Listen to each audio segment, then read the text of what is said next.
Campers. I'm Ken Clarkson Alvarado. I'm Micah Faye GRCS. I'm Cindy Rose Al Ignacio. And I'm Alec Micaela Itario. And we are the Study Hub 7!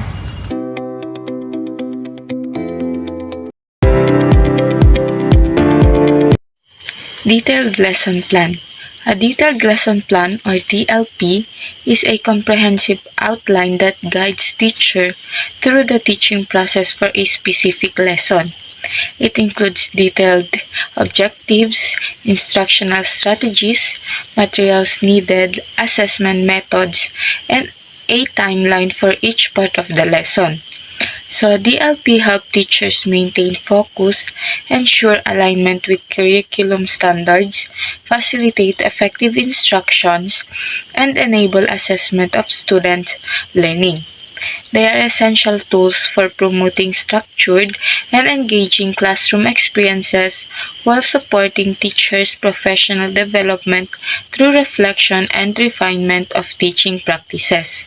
So a detailed lesson plan, or DLP, is a teacher comprehensive guide for a single lesson, acting as a structured roadmap to ensure effective instructions.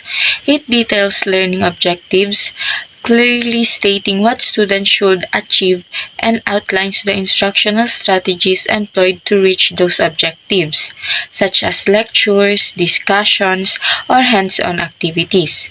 The importance of DLP lies in their promotion of structured teaching, alignment with curriculum standards, facilitation of effective instructions, and provision of a framework for assessing student learning and informing future teaching refinements through reflections. In essence, a DLP is a crucial tool for teachers to plan and deliver impactful lessons that maximize student learning. So next is Daily Lesson Log. A Daily Lesson Log, or DLL, is a daily record maintained by teachers that outlines the specific activities and details of each lessons conducted. It includes information such as lesson objectives, content covered, instructional strategies employed, and assessments used. So DLL help teachers stay organized, track progress, and ensure that their lessons are aligned with curriculum goals. They serve as a valuable reference for educators to review and adjust their teaching methods, fostering continuous improvement in the teaching learning process. So a DLL is a teacher's daily record for a lesson details.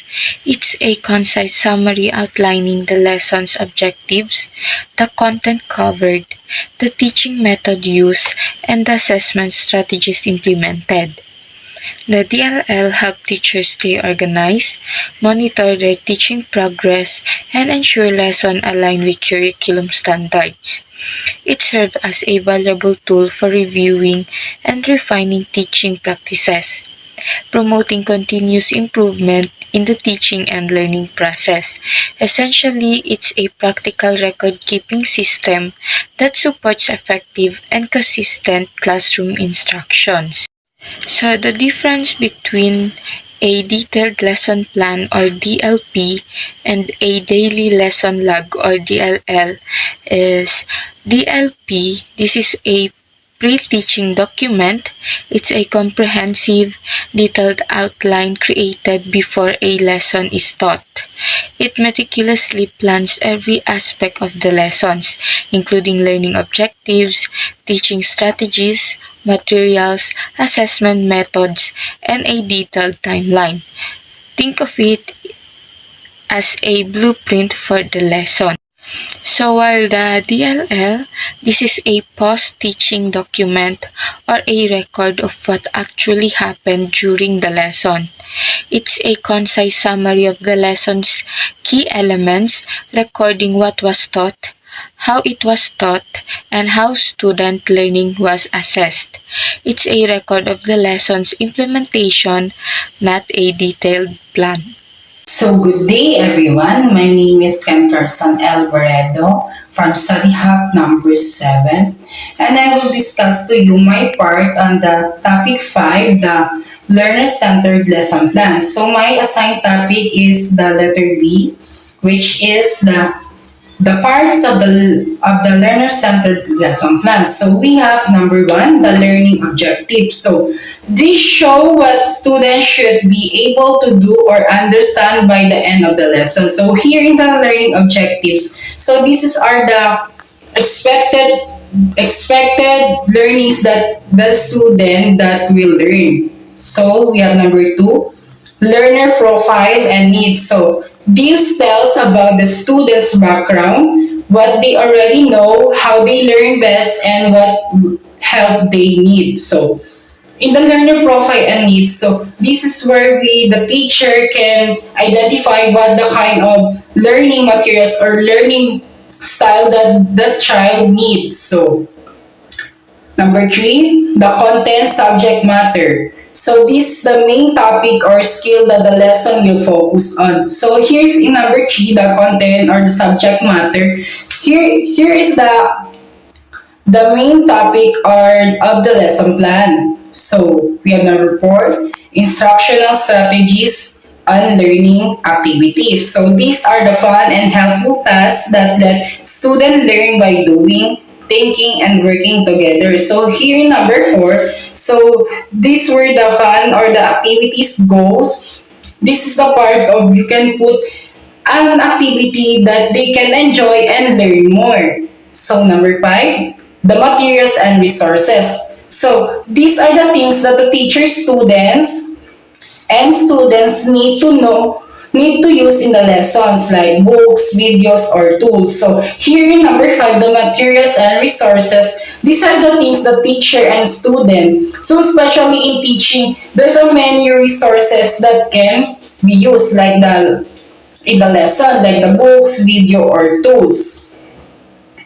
Number 6, we have the assessment and evaluation. So this is how the teacher check if the student learned the lesson well. So here in the assessment and evaluation, this is where the teacher know how the student learned in the lesson that she or he given that day. So we have number 7, the lesson procedure. This is the step-by-step plan for how the lesson will go from beginning to the end. So here in the number 7 or the lesson procedure, this is the step-by-step or the procedure, what to do first, in second, and so on until the end. So we have number 8, the differentiation and accommodation. So these are the ways that change the lesson to help all students learn, especially those who need extra support. So here in the differentiation and accommodation, this is where the lesson can go beyond and in the lesson so that the student learn, especially those who need extra support. So we have like the student is more like shy or thinking so much that we can actually put this kind of in the differentiation and accommodation. So we have number 9, the reflection and the feedback. So here the last part of the learner-centered lesson plan. So this is where the teacher thinks about what worked well in the lesson and what can be better next time. So here in the reflection and feedback, so here the teacher will know if the students or the learners learn what the lesson. So so that next time he will think what is the best lesson or where the student is lacking, so that the teacher will focus on that. That's all. Good day everyone, especially to Coach Jude. My name is Micah Feji Arcillas from Study Hub 7. So my assigned topic is all about instructional learning process, including the learning objectives and teaching contents. So instructional learning process, it encompasses the systematic approach to designing, delivering, and evaluating effective learning experiences. And also, it's a cyclical process that ensures teaching is purposeful, engaging, and leads to the desired learning outcomes. So, learning objectives are clear, concise statements that describe what students should know, understand, or be able to do by the end of the lessons, units, or course. They act as a roadmap for both the teacher and the learner, so guiding the instructional process and focusing to assessment effort. So, effective learner objectives are SMART. So, SMART, S is for specific. So, specific clearly define what students will learn, avoid, argue, or general terms. M is measurable. Measurable include criteria that allow for assessments of student learning. Achievable, be realistic and attainable given the student's abilities and the resources available. So R is relevant, align with the overall curriculum goals and student needs. While lastly is the T, time-bound, specific the time of achieving the objectives. So next we have the teaching content, refers to the subject matters, information, skills, concepts, and experiences that presented to students to help them achieve the learning objectives. It's the what of the instructions, the knowledge and skills that are being taught. So effective teaching content is relevant. Relevant directly linked to the learning objectives and the overall curriculum goals. So we have also engaging. Engaging presented in a way that captures students' interest and motivates them to learn. So we have also accessible. So presented at appropriate level for the students for your knowledge and skills. So we have also organized structured logically to facilitate understanding and retentions. Lastly, we have the diverse. Utilize various format like text, visual activities, and etc. to cater to diverse learning styles.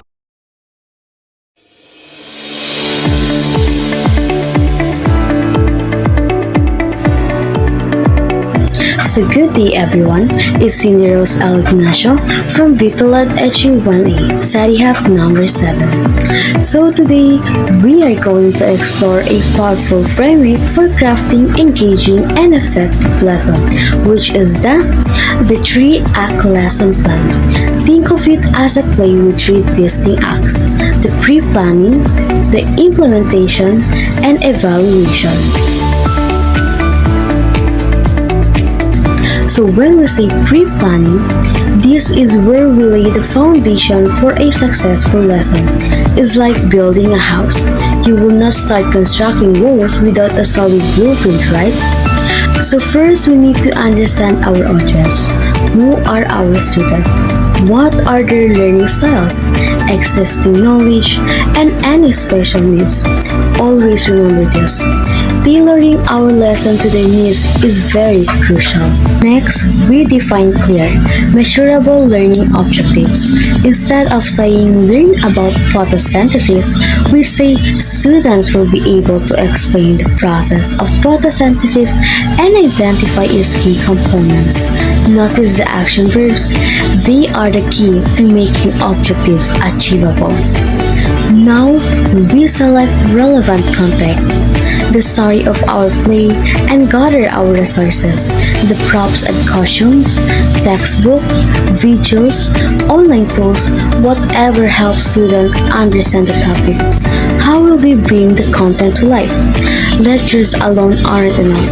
We plan interactive activities, discussion, group work, games, or anything that makes learning active and fun. Finally, we devise assessment to make sure if our students learn what we intended. quizzes, projects, presentation. These gauge their understanding and help us assess the effectiveness of our strategies. We compile all of this into a detailed lesson plan, our guide for delivering the lesson smoothly and effectively. It includes learning objectives, materials lists, step-by-step procedures with timings, and the plan assessment. Now, let's proceed to implementation. Implementation, this is where we put our pre-planning into action. We deliver the lesson using the planned activities, engaging students actively. The key elements here are engaging delivery, maintaining a positive classroom environment, adjusting based on student needs, and providing support and challenges for diverse learning styles. The last one is evaluation. The post-show analysis. Did our students achieve the objectives? Were the activities engaging? What worked and what could be improved? We consider student learning based on assessment, evaluate the students' effectiveness, reflect on our own teaching performance, and importantly, gather student feedback. This data shapes our future lessons, making sure we are constantly improving. Once again, the 3-act lesson plan is a powerful tool. By systematically following this step, we create enriching lessons that foster real learning. Remember, lesson planning is an iterative cycle. The key is continuously improvement. So that's all for today. I hope you learned something from it. Thank you.